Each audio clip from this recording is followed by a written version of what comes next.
예, 우리 히브리서 10장 19절에서 25절 말씀입니다. 우리 교독하겠습니다. 그러므로 형제들아 우리가 예수의 피를 힘입어 성소에 들어갈 담력을 얻었나니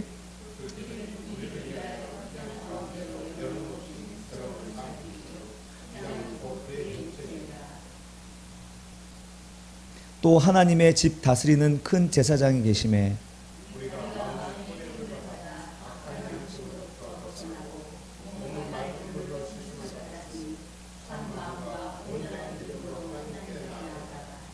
또 약속하신 이는 미쁘시니 우리가 믿는 도리의 소망을 움직이지 말며 굳게 잡고 함께 읽겠습니다. 모이기를 패하는 어떤 사람들의 습관과 같이 하지 말고 오직 권하여 그날이 가까움을 볼수록 더욱 그리하자. 아멘. 우리 히브리서 10장의 말씀, 우리 제목은 함께 갑시다 이런 제목으로 말씀을 나누고자 합니다. 추설 명절 때마다 이제 어머니 뵈러 내려가는데 내려갈 때마다 마음이 무거운 것은 이제 80이 넘으신 이제 어머니가 하루가 다르게 연로해지신 모습을 보면 정말 얼마나 세월이 빨리 흘러가고 있는지, 아직은 제 청춘인 것 같고 아직은 정말 어린 마음, 소년과 같은 마음이 아직 내 마음에 있는데 저도 머리는 희어지고 인생이 참 빠르고 그리고 얼마나 또 허무할 수밖에 없는지 이런 생각들을 하게 됩니다. 만약 우리가 예수님을 몰랐다면, 우리의 믿는 도리의 사도가 되시는 예수님을 몰랐다면 제 성격상 저는 허무주의에 빠졌을 것입니다. 예. 세상에는 저와 비슷한 사람들이 얼마나 많을까요? 지금도 예수님을 모르는 많은 사람들이 이런 허무함을 느끼면서 또 어떻게 좀 해결해 볼까, 또 어떤 면에서 또 잊어볼까, 이렇게 몸부림치지만 결코 해결하지 못하는 문제죠.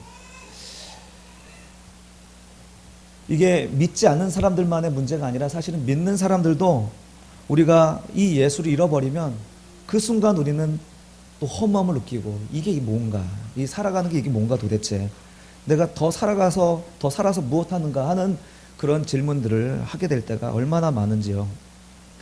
히브리서 기자는 이렇게 허무하고 또 인생의 연약함 속에서 허우적대는 그런 성도들에게 예수 그리스도의 은혜와 복되심을 13장에 걸쳐서 반복적으로 우리의 유일한 소망은 예수 그리스도다, 우리의 소망은 예수다 라고 우리 귀에 간곡하게 들려주고 있는 내용이 바로 히브리서의 내용입니다. 여러분, 예수를 믿음이 세상을 이기는 것입니다.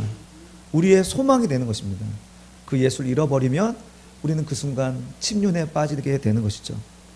사망의 권세 아래에 있는 저와 여러분, 우리를 위해서 예수님은 온전한 제물이 되어주셨고 또 우리를 대신하여 우리의 죄를 온전히 대속해 주셨습니다. 그리고 지금은 하늘 보좌 우편에서 성부 하나님 앞에 계시면서 우리를 위해 중보하시고 우리를 위해 간구하여 주심으로써 이제 우리가 허무하고 아무것도 없다, 무의미하다라고 외치는 그런 인생들에게 아니야, 새로운 살 길이 있어 라고 말씀해 주고 있는 것입니다. 우리 이 19, 20절 같이 한번 읽어봅시다. 시작. 그러므로 형제들아 우리가 예수의 피를 힘입어 성소에 들어갈 담력을 얻었나니 그 길은 우리를 위하여 휘장 가운데로 열어놓으신 새로운 살 길이요 휘장은 곧 그의 육체니라. 아멘. 주님께서 십자가 위에서 자기 육체를 찢으신 사건이 바로 성전의 휘장이 찢어진 사건이라고 지금 히브리서 기자는 이야기하고 있고, 그로 말미암아 우리가 새로운 살 길을 얻게 되었다라고 이야기하는 것입니다. 이 새로운 살 길은 바로 예수 그리스도 피로 여신 길입니다. 여러분, 예수께서 이 땅에서 하신 가장 놀라우신 일이 바로 이것입니다.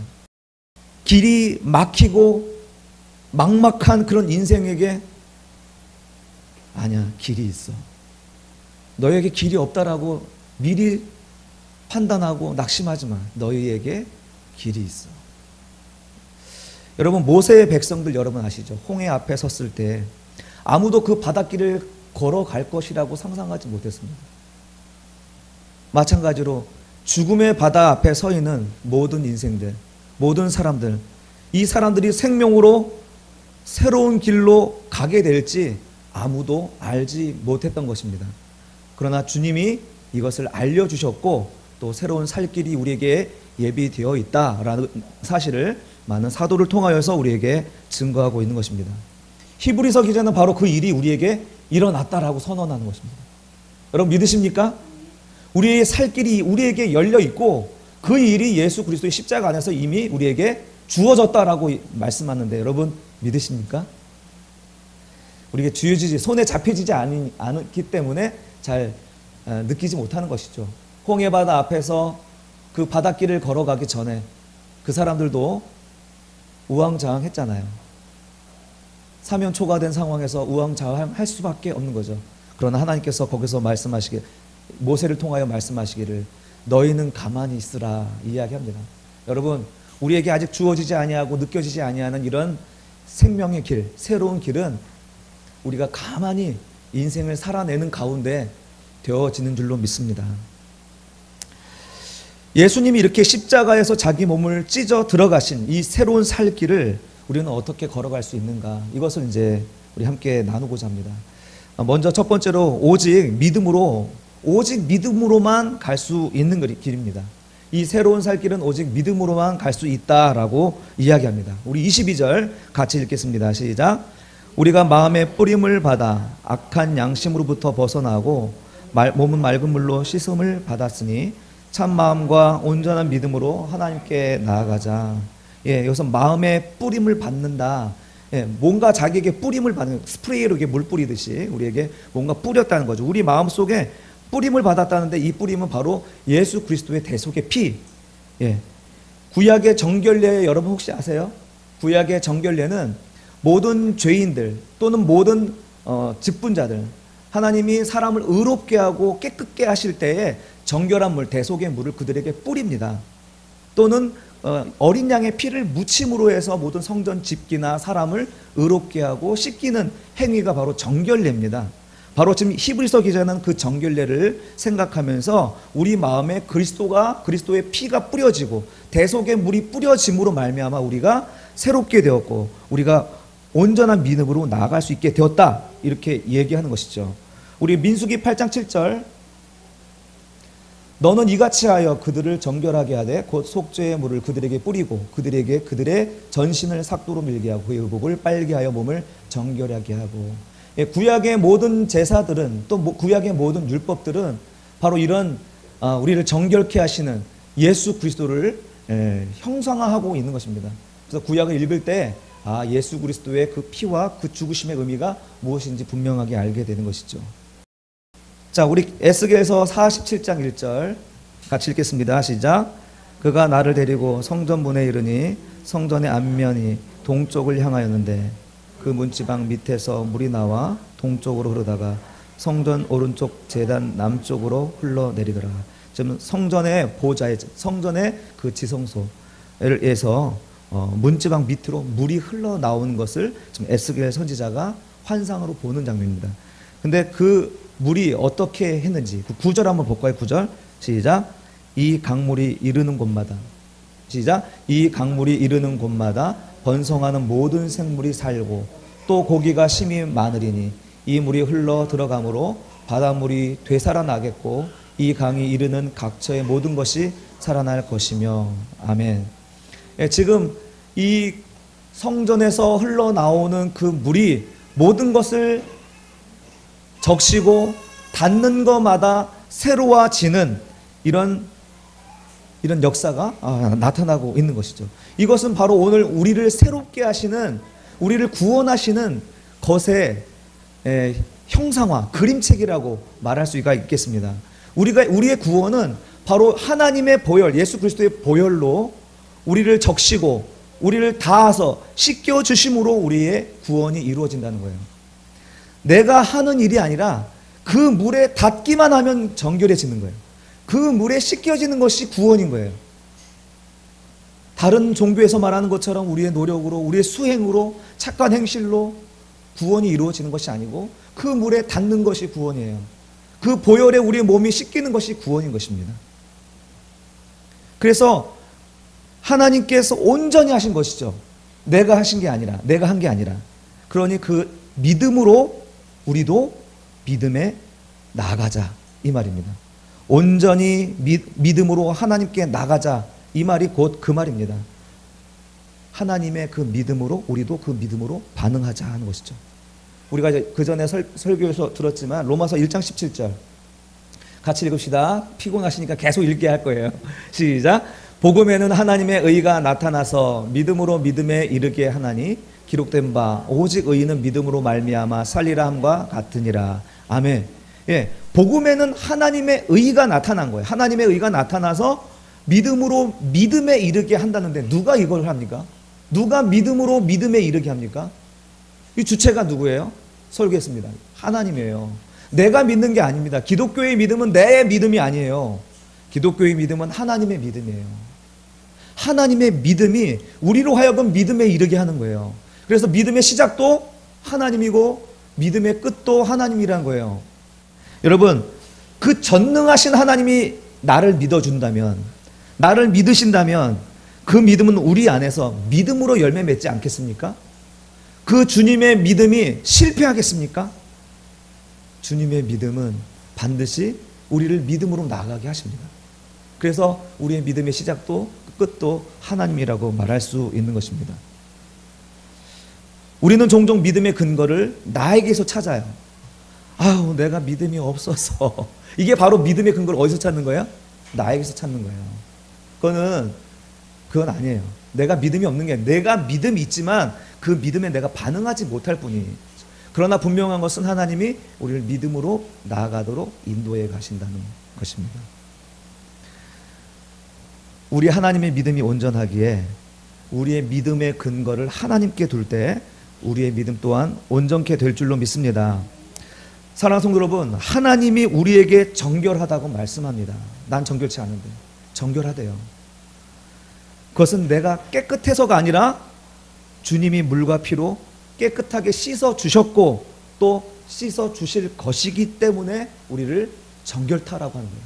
우리 의롭다라고 얘기하는 거예요. 지금 내가 착한 일을 하고 정의로운 일을 해서 의롭다고 얘기한 게 아니라 주님의 믿음 때문에 우리가 정결하고 주님의 믿음 때문에 우리가 의롭다라고 이야기하는 것입니다. 요한복음 13장 10절 같이 읽어요. 예수께서 이르시되 이미 목욕한 자는 발밖에 씻을 필요가 없느니라. 온몸이 깨끗하니라. 아멘. 예, 여기까지만 읽겠습니다. 예, 예수님께서는 이미 목욕을 시켜주셨대요. 지금 제자들의 세족식의 상황이거든요. 발을 닦아주는 그런 상황인데 베드로가 그러면 저 온몸을 씻어주세요 이러는 거예요. 그러니까 아니야, 이미 목욕한 자는 발밖에 씻을 필요가 없어. 너희는 몸이 깨끗해 라고 얘기하는 거예요. 여러분, 우리는 주님 안에서 우리 한 사람 한 사람 목욕한 자예요. 구원받은 자예요. 그러나 여전히 우리 삶 속에서 일어난 모든 죄에 대해서 우리는 여전히 주님께 발을 내밀고 주님이 그 발을 씻겨주시는 일들이 우리 신앙생활 가운데 계속 일어나는 것입니다. 그러면서 우리를 향하여 너희는 깨끗해 라고 얘기하는 거예요. 너희는 깨끗해. 여러분, 부끄럽지 않아요? 안 깨끗한데, 숨어서 별짓 다 하는데, 근데 여러분 향해서 하나님이 깨끗해 라고 얘기해요. 그리고 우리를 성도, 거룩하다라고 부르기를 주저하지 않으세요. 하나님의 상속자로 부르기를 부끄러워하지 않는 것입니다. 주님은 우리 한 사람 한 사람을 향하여서 너는 참 보배롭구나. 너는 참 존귀해. 너는 의로운 자야. 너는 완전하구나. 너는 나를 알았구나. 너는 나를 믿었구나 라고 얘기하시는 거예요. 난 아직 아니잖아요, 여러분. 안 그래요? 이 말을 들었던 제자들도 안 그랬거든요. 이 말을 받았던 이스라엘 백성도 안 그랬거든요. 그런데 하나님은 우리를 향하여서 너는 완전해 라고 얘기하는 거예요. 이것이 하나님의 믿음입니다. 하나님의 믿음이에요. 그것이 예수 안에서 우리 안에 이루어진 줄로 믿습니다. 그러므로 사랑하는 성도 여러분, 예수께서 십자가의 은혜로 열어주신 새로운 살길, 나의 됨됨이나 인격을 의지해서 가는 것이 아니라 하나님의 능력을 의지하여 보좌 앞에 담대히 나아가는 것인 줄로 믿습니다. 담대함과 큰 확신으로 이 믿음으로 나아가시는 저와 여러분 되기를 축원합니다. 두 번째로요, 예수님이 이렇게 열어주신 이 새로운 살 길은 이제 믿음으로만 가는데 이제 소망을 통하여서 더욱 누릴 수가 있습니다. 소망을 통하여 누리게 됩니다. 우리 23절 시작.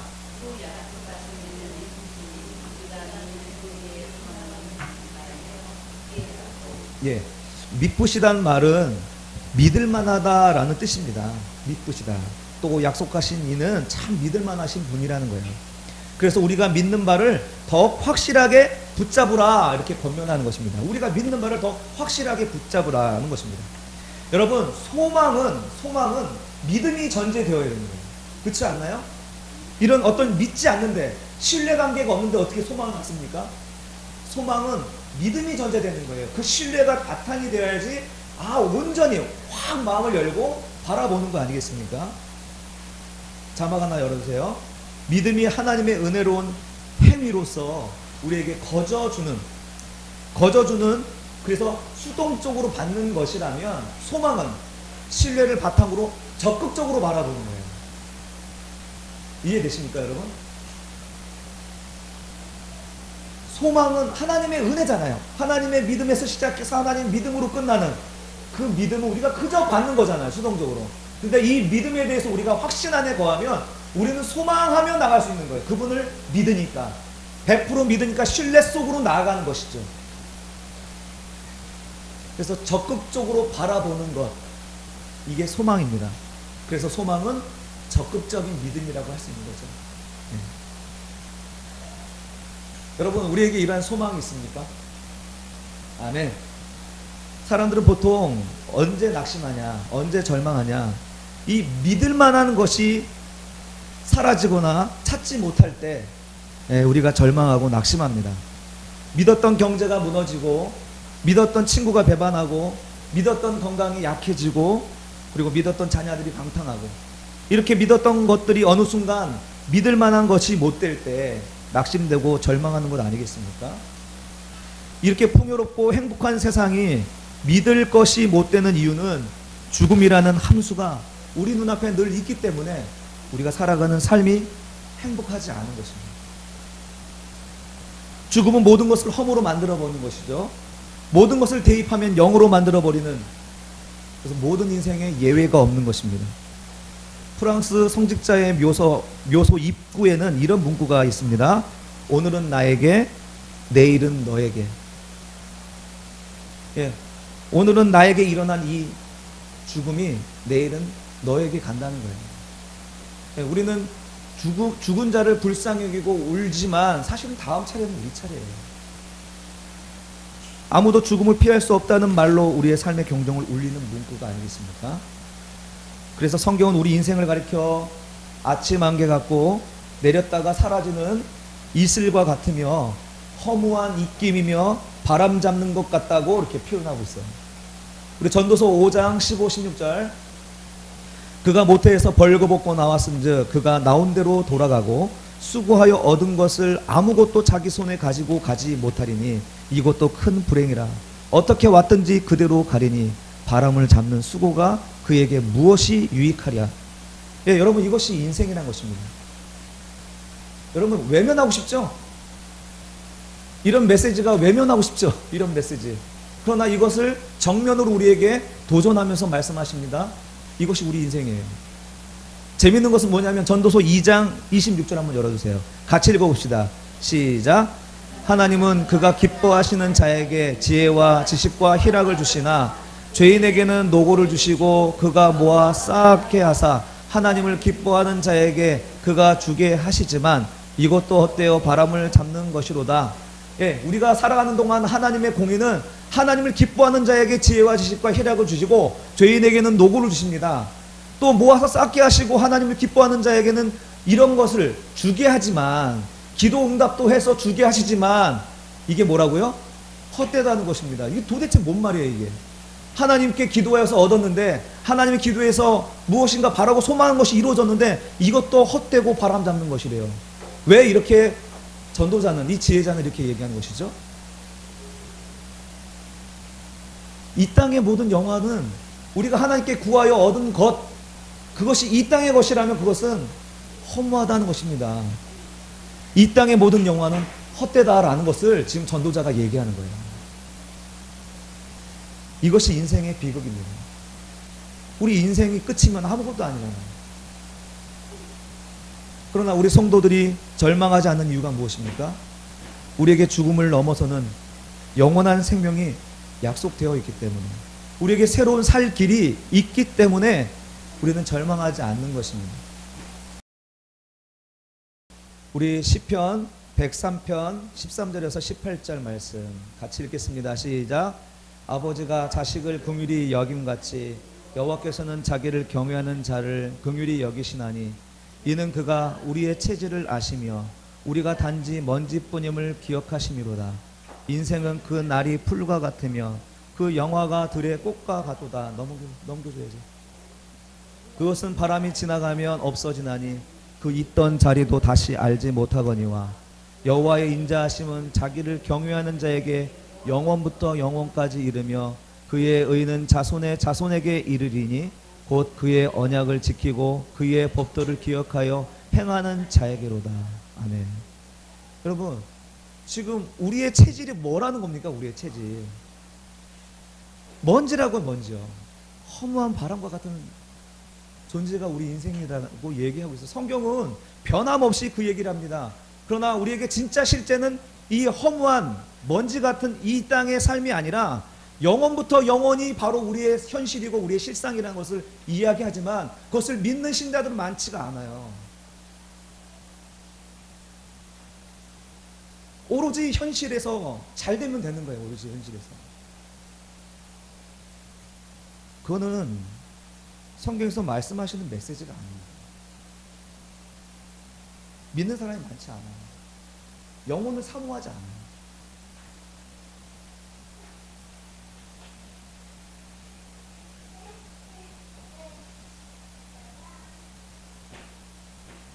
진짜 풀이 자라서 아이고 예쁘게 자란다. 그러다 그 풀에서 꽃이 나면 너무 감동하잖아요. 우리 인생이 그냥 그것까지라는 거예요. 그것뿐이라는 거죠. 그거 말고는 없다는 거죠. 그럼 내일이면 마르고 시들어져 가는 것이 인생인데 단지 들의 풀과 꽃보다 조금 더 길게 갈 뿐이지 우리도 들의 풀과 꽃에 불과하다라는 것을 지혜자는 이야기하고 있는 것입니다.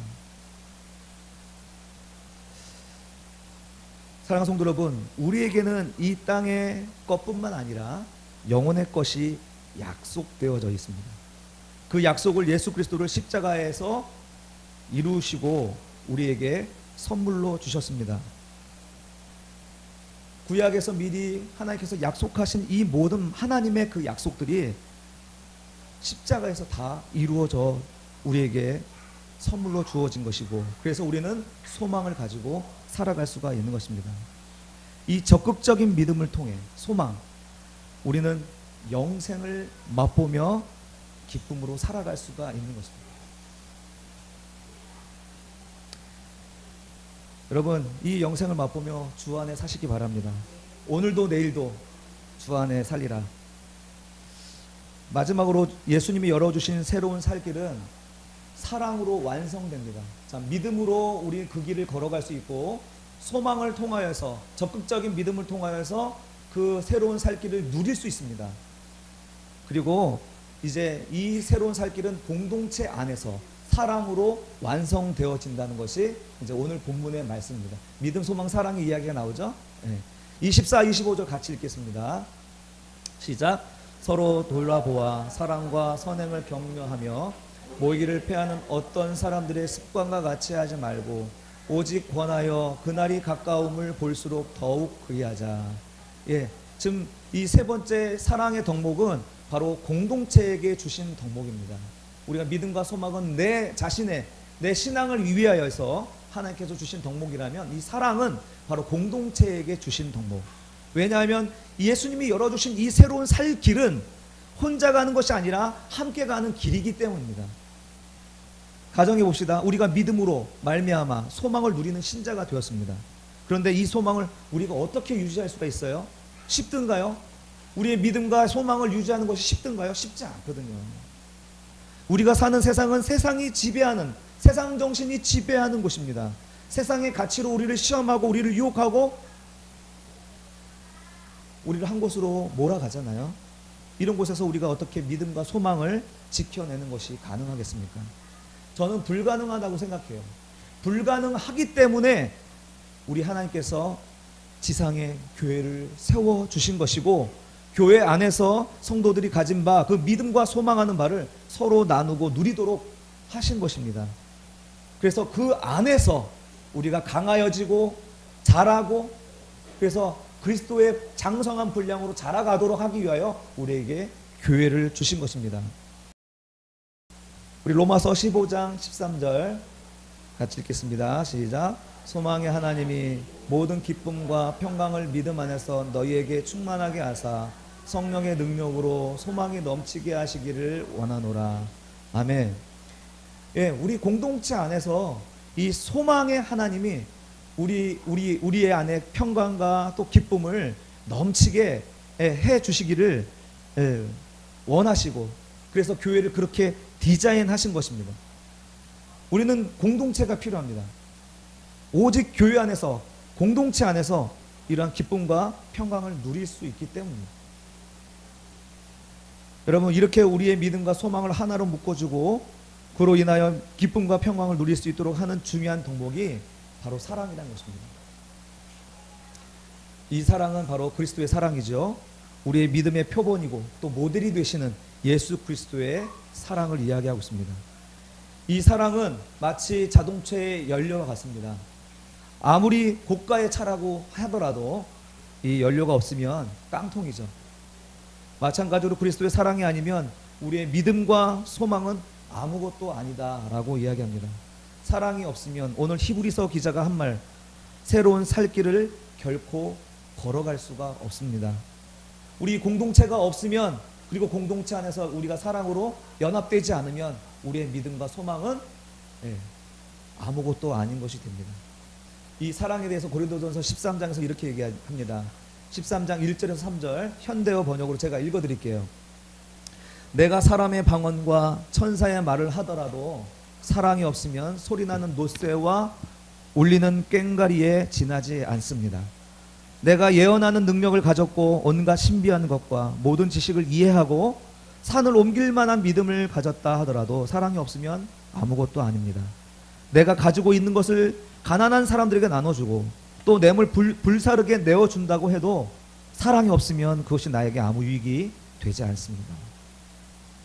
사랑하는 성도 여러분, 우리는 하나님의 관계 속에서 온 힘을 다해 사랑해야 합니다. 그러나 공동체 안에서 우리가 서로 사랑함으로써 하나님을 사랑함을 증명해내지 못한다면 그 사랑은 거짓이고 아무것도 아닌 것입니다. 그럼 왜 사랑이 우리의 믿음을 완성하고 소망의 길, 또 새로운 살 길을 인도할 수 있을까? 사랑은 기본적으로 희생이기 때문입니다. 사랑은 기본적으로 자기를 희생하는 거예요. 이 사랑은 조건이 있는 사랑이 아닌 무조건적인 아가파오, 아가페의 사랑인 것입니다. 그리스도의 사랑은 자기를 낮추시고 죽음으로써 확증한 사랑이었습니다. 로마서 5장 8절 다 같이 읽겠습니다. 시작. 우리가 아직 죄인 되었을 때에 그리스도께서 우리를 위하여 죽으심으로 하나님께서 우리에 대한 자기의 사랑을 확증하셨느니라. 예수 그리스도의 사랑은 자신의 죽음으로써 우리의 사랑을 확증해 주셨습니다. 여러분, 이 그리스도의 사랑으로 말미암아 이 공동체가 믿음과 소망을 가지고 평안과 기쁨을 유지할 수 있는 아름다운 공동체가 되는 것이죠. 예수님의 그 사랑은 마치 메주콩이 썩고 뭉개지고 깨뜨려져서 완전히 삭아서 항아리에 있는 모든 콩들을 하나로 엉겨붙게 하는 것처럼 예수님의 사랑은 오늘 공동체 안에서 우리를 하나로 묶어주는 위대한 발효균 같다고 얘기해야 되나요? 사랑하는 성도 여러분, 이 사랑이 우리의 믿음을 완성합니다. 이 사랑이 소망을 더욱 확고하게 하는 것입니다. 그리고 또한 이 사랑은 공동체를 하나로 만들어서 어두운 세상을 살아가는 성도들에게 기쁨과 평강을 주고 유지시켜 주시는 것입니다. 히브리서 기자는 이러한 사랑으로 격려하라고, 또 사랑으로 선행을 베풀라고 권면하고 있는 것입니다. 오늘 이제 말씀을 정리하면 하나님의 믿음이 우리를 온전케 하셨습니다.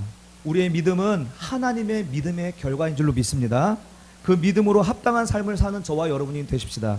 또 그 약속으로 말미암아 좀 더 적극적인 신앙으로 하나님을 바라보는 저와 여러분이 되십시다. 그는 우리의 유일한 소망이 되시기 때문입니다.